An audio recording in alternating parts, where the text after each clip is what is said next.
महाकाय सूर्यकोटि समप्रभ निर्विघ्नं कुरु मे देव सर्वकार्येषु सर्वदा।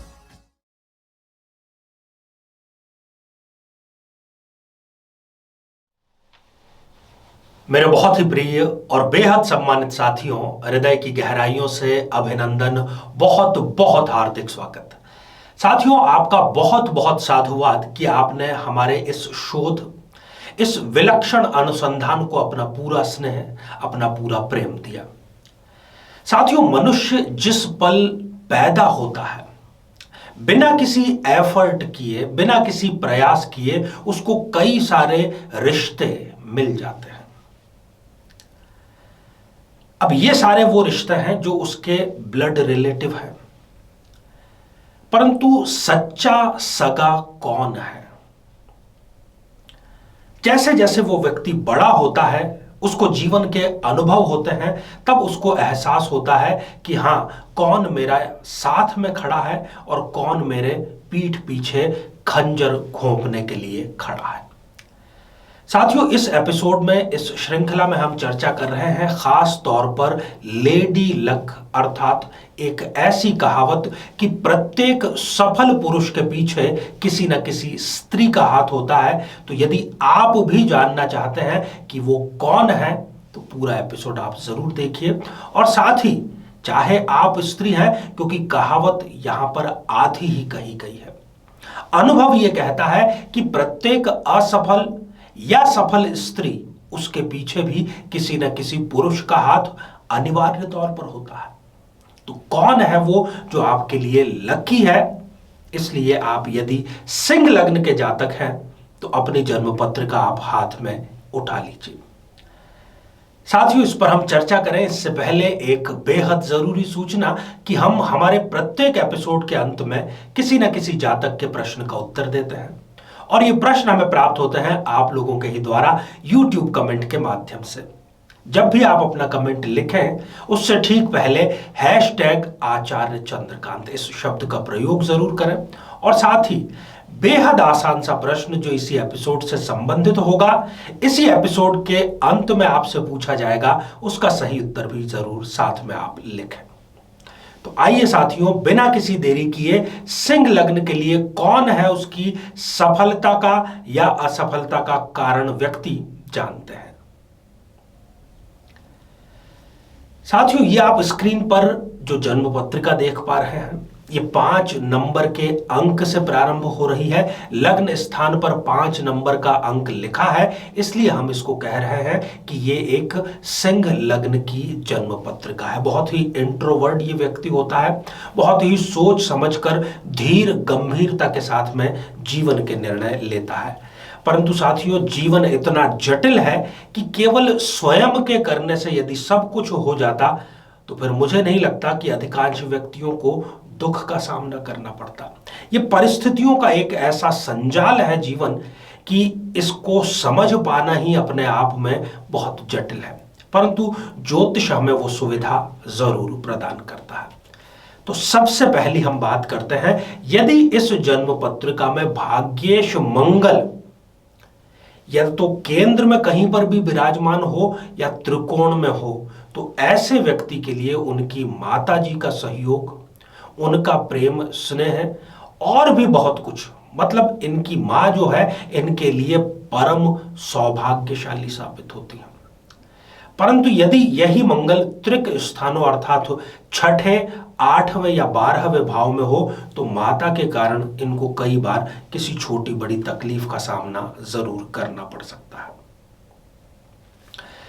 साथियों, इस जन्म पत्रिका में यदि भाग्येश मंगल और सप्तमेश शनि, इन दोनों की युति जन्म कुंडली में चाहे जहीं पर भी हो, बस छठे, 8वें या 12वें भाव में नहीं होनी चाहिए।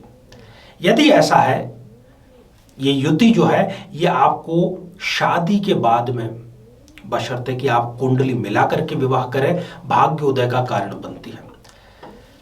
साथियों, सिंह लग्न का जो जातक होता है, भले ही वो बोलता कम हो, परंतु वो जबरदस्त ढंग से जिद्दी होता है। और जिस स्थिति की मैंने बात कही, मंगल और शनि की युति यदि है, तो ऐसे व्यक्ति को ऐसा जीवन साथी मिलेगा जो इनकी प्रत्येक जिद को पूरा करने का कार्य करेगा और प्रेम पूर्वक पूरा करेगा। और यदि ये युति छठे, आठवें या 12वें भाव में है, तो फिर इनका जीवन साथी अपनी जिद इनसे मनवाएगा और इनके ऊपर वो राज करने का कार्य करेगा।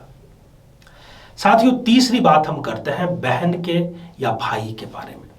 यदि सिंह लग्न की इस जन्म पत्रिका में भाग्येश मंगल और तृतीयेश शुक्र, इन दोनों की यदि युति कहीं पर भी है, तो ऐसे व्यक्ति के लिए इनके भाई या बहन जो है वो राजयोग के कारक होते हैं, सत्ता की प्राप्ति का कारण बनते हैं, या ये यदि सरकार में उच्च पद को प्राप्त करने की कोशिश कर रहे हैं तो उसमें किसी न किसी प्रकार से इनके भाई या बहन का प्रत्यक्ष अप्रत्यक्ष सहयोग इनको जरूर मिलता है। परंतु ये युति छठे, आठवें या 12वें भाव में नहीं होनी चाहिए, नहीं तो इसकी विपरीत स्थिति हो जाएगी और राजयोग भाई या बहन के कारण छिन भी सकता है। साथियों, बात प्रेमिका की या प्रेमी की। यदि इस जन्म पत्रिका में भाग्येश मंगल और पंचमेश जो कि गुरु इसमें बनते हैं, इन दोनों की यदि युति कहीं पर भी है, तो ऐसे व्यक्ति को प्रेम विवाह जरूर करना चाहिए यदि वो किसी से प्रेम करते हैं तो, क्योंकि विवाह के लिए किसी से कोई आपका प्रेमी या प्रेमिका होना जरूरी है। तो ये प्रेम विवाह जो है इनके लिए सफलता का कारण बनता है और विवाह भी इनका सफल ही साबित होता है। परंतु ये युति छठे, आठवें या 12वें भाव में नहीं होनी चाहिए, नहीं तो प्रेम विवाह इनके लिए एक ट्रेजेडी, एक त्रासदी बन करके रह जाता है। साथियों, ये जितनी भी युतियों की हमने बात की, हो सकता है कि आपकी जन्म पत्रिका में हो और आपको ऐसा अनुभव ना हुआ हो तो आप इसमें ज्योतिष का विरोध करना प्रारंभ कर देंगे। परंतु साथियों, जैसे ही कोई युति होती है उसके साथ ही हमें भी अपनी तरफ से कुछ सावधानियां, कुछ प्रयोग करना अत्यावश्यक है। जब भी आपको चंद्रमा की दशा या अंतरदशा चलती है तो आपको प्रातः काल सर्वप्रथम उठ करके अपनी माता जी के चरण स्पर्श करने चाहिए, उनसे आशीर्वाद लेना चाहिए। यदि आपको शुक्र की दशा या अंतरदशा चल रही है तो पक्षियों को आपको दाना अवश्य डालना चाहिए। मौसम के अनुसार किस धान का, किस अनाज का दाना डालना है, ये जरूर आप ध्यान रखें इसका। और तीसरा, यदि आपको बुध की दशा या अंतरदशा चल रही है तो हरा चारा आपको गौ माता को नियमित रूप से समर्पित करना चाहिए। इससे ये सारे योग फलीभूत होंगे, सफल होंगे। आइए साथियों, अब हम बढ़ते हैं आज के हमारे कमेंट के चरण की ओर। आज हमने कमेंट शामिल किया है अंजू शर्मा जी का, जो कि उन्होंने लिखा है महेंद्रगढ़ हरियाणा से। अंजू जी, आपने पूछा है क्या आपके नसीब में सरकारी नौकरी है? उत्तर है 100% है। कारण है उसका कि सूर्य आपकी कुंडली में धनेश होकर के पराक्रम भाव में विराजमान है। उच्चतम राजयोग का यहां पर निर्माण हो रहा है। जुलाई 2022 के बाद में आपकी सरकारी नौकरी अवश्य लगेगी। तैयारी पूरी रखें और प्रति रविवार आप किसी भी एक समय बिना नमक का भोजन ग्रहण करें। तो साथियों, अब आज का बेहद ही आसान सा प्रश्न। आज हमने चर्चा की सिंह लग्न की, चर्चा की उनके लिए कौन है भाग्यशाली, कौन है अभाग्यशाली। तो प्रश्न है आज का कि सिंह लग्न में भाग्येश कौन सा ग्रह होता है। साथियों, श्रृंखला हमारी जारी है, आप इसी प्रकार हमारे साथ में बने रहिए। आप सभी स्वस्थ, समृद्ध और शांतिपूर्वक जीवन व्यतीत करें। नमस्कार।